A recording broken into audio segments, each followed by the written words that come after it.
नमस्कार दोस्तों।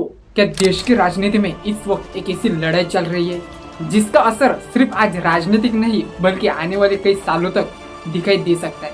एक तरफ देश के युवा है जो रोजगार, पेपर लीक और प्रतियोगी परीक्षा की व्यवस्था को लेकर सवाल पूछ रहे हैं, तो दूसरी तरफ संसद है जहां परिसीमन और महिला आरक्षण जैसे मुद्दे को लेकर राजनीतिक बहस तेज होती दिखाई दे रही है। और इसी बीच विपक्ष और सरकार के बीच आरोप प्रत्यारोप का दौर भी लगातार बढ़ रहा है दोस्तों। तो आखिर क्या है पूरा मामला? क्या युवाओं का गुस्सा अब राजनीतिक रूप ले रहा है? क्या विपक्ष इस नाराजगी को सरकार के खिलाफ बड़े आंदोलन में बदलने की तैयारी कर रहा है? और क्या परिसीमन का मुद्दा आने वाले समय में उत्तर और दक्षिण भारत के बीच राजनीतिक संतुलन को लेकर एक नई बहस खड़ी कर सकता है? तो नमस्कार दोस्तों, मैं राकेश, आप देख रहे हैं बीएमपी फ्रंटलाइन और मैं आपको बताने वाला हूँ सड़क से लेकर संसद तक चल रहे इस पूरे राजनीतिक कहानी का महत्वपूर्ण पहलू। लेकिन आगे बढ़ने से पहले आपसे एक सवाल है, क्या आज देश के युवाओं की सबसे बड़ी समस्या रोजगार है या परीक्षा व्यवस्था में लगातार सामने आ रही गड़बड़ियां? दोस्तों कमेंट में अपनी राय जरूर से बताइए। अब शुरुआत करते हैं छात्रों के मुद्दे से। दोस्तों देश में प्रतियोगी परीक्षाओं को लेकर पिछले कुछ समय में लगातार सवाल उठ रहे हैं। कई पेपर लीक का आरोप है तो कई परीक्षा रद्द होने का विवाद, तो कोई परीक्षा करवाने वाली एजेंसियों की कार्यप्रणाली पर सवाल। लेकिन सोचिए, उस छात्र के बारे में जिसने एक परीक्षा के लिए 2-3 साल तैयारी की, उसने अपना समय दिया, पैसा खर्च किया और परिवार की उम्मीदें अपने साथ लेकर परीक्षा केंद्र तक पहुंचा। और अगर परीक्षा के बाद पता चले कि पेपर लीक होने का आरोप लगा है तो उस छात्र की स्थिति क्या होगी? यही कारण है कि पेपर लीक का मुद्दा सिर्फ एक परीक्षा का मुद्दा नहीं रह जाता, यह सीधे युवाओं के भविष्य और सिस्टम पर उनके भरोसे का सवाल बन जाता है। और इसी माहौल के बीच झारखंड के रांची में छात्र आंदोलन से जुड़ी एक घटना ने राजनीतिक विवाद खड़ा कर दिया दोस्तों। रिपोर्ट और आरोपी के मुताबिक छात्र नेता नेहा बोरवा के ऊपर प्रदर्शन के दौरान शाई फेंकी गई। अब इस घटना को लेकर अलग अलग राजनीतिक दावे सामने आए, लेकिन यह सबसे बड़ा सवाल है, अगर किसी आंदोलनकारी की विचारधारा या मांगों से किसी को आपत्ति है तो क्या उसका जवाब शाई फेंक कर देना लोकतांत्रिक तरीका है? क्या विरोध का जवाब संवाद से नहीं होना चाहिए? कि किसी छात्र की बातों से असहमति रखने का मतलब यह है कि उसके साथ दुर्व्यवहार किया जा रहा है? और अगर प्रदर्शन के दौरान कोई कानून तोड़ता है तो उसके लिए देश में कानून और प्रावधान शासन मौजूद है। इसलिए सवाल घटना से ज्यादा उस राजनीतिक माहौल पर उठ रहा है दोस्तों, जिसने युवाओं की आवाज और राजनीतिक दलों के बीच टकराव बढ़ता दिखाई दे रहा है। अब बात आती है आरएएस के बयान की। आरएएस के प्रमुख नेता मोहन भागवत की ओर से युवाओं और उनके आंदोलन को लेकर दिए गए बयानों का भी इस बहस में जिक्र हो रहा है दोस्तों। उनके बयानों का व्यापक अर्थ यह बताया गया कि आंदोलन कर रहे युवाओं को सिर्फ विरोध या देश विरोधी नजरिए से नहीं देखा जाना चाहिए और उनकी बात सुनी जानी चाहिए। अगर ऐसा होता है तो सवाल बहुत सीधा है, तो क्या सरकार और आंदोलन युवाओं के बीच बातचीत का रास्ता और मजबूत होना चाहिए? क्योंकि लोकतंत्र में आंदोलन अपने आप में कोई अपराध नहीं है दोस्तों। आंदोलन तभी खतरनाक बनता है जब हिंसा या कानून तोड़ने की स्थिति पैदा हो। लेकिन शांतिपूर्ण तरीके से सवाल पूछना लोकतांत्रिक का हिस्सा है। जहाँ युवा सवाल पूछेगा, सरकार जवाब देगी और विपक्ष सरकार से सवाल करेगा और जनता पूरे मामले को देखेगी। और यही लोकतंत्र की व्यवस्था है। लेकिन अब इसी कहानी में राहुल गांधी की एंट्री होती है। प्रयागराज में छात्र के साथ हुए गांधी के कार्यक्रम को लेकर भी राजनीतिक विवाद सामने आया। कांग्रेस की तरफ से प्रशासन पर कार्यक्रम को लेकर दबाव बनाने के आरोप लगाए गए, जबकि प्रशासन की अपनी प्रक्रिया और सुरक्षा से जुड़े कारण हो सकते हैं। अब यहाँ भी एक सवाल है, क्या किसी बड़े विपक्षी नेता का छात्रों के बीच जाकर बातचीत करना राजनीतिक रूप से गलत है, या फिर ऐसे संवाद को लोकतंत्र में सामान्य राजनीतिक गतिविधियों के तौर पर देखा जाना चाहिए? कांग्रेस का आरोप रहा कि राहुल गांधी से भाजपा राजनीतिक रूप से परेशान कर रहा है। भाजपा और उसके समर्थक इन आरोपों को राजनीतिक बयानबाजी मान सकते हैं, लेकिन असली सवाल यह है, क्या युवाओं के मुद्दे पर सरकार और विपक्ष दोनों के सीधे छात्रों के बीच जाकर अपनी बात रखने की तैयारी कर रहे हैं?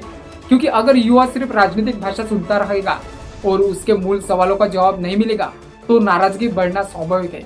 इसी बीच प्रयागराज में फिरोजी गांधी के समाधि को लेकर भी राजनीतिक गर्मा गया। भाजपा नेताओं के वहां पहुंचने और राहुल गांधी को लेकर सवाल उठाने के बाद कांग्रेस की तरफ से भी प्रक्रिया सामने आई है। अब इससे आप राजनीति का हिस्सा कह सकते हैं, लेकिन सवाल यह है कि आज की राजनीति में ऐतिहासिक व्यक्तियों और उनके परिवारों को भी चुनावी बहस का हथियार बनाया जा रहा है, क्योंकि राजनीतिक दलों के पास युवाओं के रोजगार और शिक्षा जैसे मुद्दे पर बहस करने के लिए पर्याप्त जगह नहीं बची। क्योंकि जब राजनीति का केंद्र वास्तव में मुद्दों से हटकर व्यक्तिगत और ऐतिहासिक विवादों पर आ जाता है तो सबसे ज्यादा नुकसान किसका होता है? जनता का। और अब आते हैं दोस्तों सबसे बड़े मुद्दे पर, परिसीमन। दोस्तों परिसीमन कोई छोटा प्रशासनिक बदलाव नहीं है, लोकसभा की सीटों के भविष्य के बंटवारे से इसका सीधा संबंध जुड़ा है। और यही कारण है कि दक्षिण भारत से कई राज्यों में इसे लेकर चिंता और बहस देखने के लिए मिली। कई दक्षिण भारतीय राज्यों का तर्क रहा है कि उन्होंने दशकों तक जनसंख्या नियंत्रण के क्षेत्र में बेहतर प्रदर्शन किया। अगर भविष्य में सीटें के पुनर्वितरण में जनसंख्या एक महत्वपूर्ण आधार बनती है तो सवाल उठा है, क्या जिन राज्यों ने जनसंख्या नियंत्रण में सफलता हासिल की उन्हें राजनीतिक प्रतिनिधित्व के मामलों में नुकसान हो सकता है? यही चिंता परिसीमन को लेकर सबसे बड़ी राजनीतिक बहस बन सकती है। और दूसरी तरफ यह तर्क दिया जाता है कि लोकतंत्र में प्रतिनिधित्व भी जनसंख्या के अनुपात से जुड़ा होना चाहिए। तो फिर सवाल यह है, जनसंख्या के आधार पर प्रतिनिधित्व और राज्यों के बीच राजनीतिक संतुलन, इन दोनों के बीच रास्ता कैसे निकलेगा? और यही आने वाले समय की सबसे बड़ी चुनौती हो सकती है दोस्तों। और इसके साथ जुड़ा है महिला आरक्षण। महिलाओं को संसद और विधानसभा में अधिक राजनीतिक प्रतिनिधित्व मिलना लंबे समय में एक महत्वपूर्ण मुद्दा बन सकता है।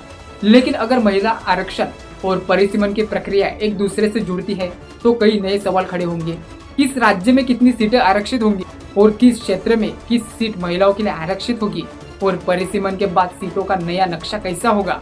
इन सवालों का असर सिर्फ एक राजनीतिक दलों पर नहीं पड़ेगा, इसका असर आने वाले चुनावों में उम्मीदवारों के चयन से लेकर राजनीतिक रणनीति तक दिखाई दे सकती है। अब पूरी तस्वीर एक साथ समझिए। एक तरफ युवा रोजगार और परीक्षा व्यवस्था से लेकर सवाल पूछ रहा है, दूसरी तरफ विपक्ष इन मुद्दों को सरकार के खिलाफ राजनीतिक हथियार बना रहा है। सत्ता पक्ष विपक्ष पर राजनीति करने का आरोप लगा रहा है और इसी बीच परिसीमन जैसे मुद्दे भविष्य के राजनीतिक प्रतिनिधित्व की बहस को जन्म दे रहे हैं। तो सवाल बहुत बड़ा है दोस्तों, क्या आने वाले दिनों में युवा आंदोलन और राजनीतिक आंदोलन एक दूसरे से जुड़ेंगे? क्या विपक्ष इस मुद्दे पर एकजुट रह पाएगा?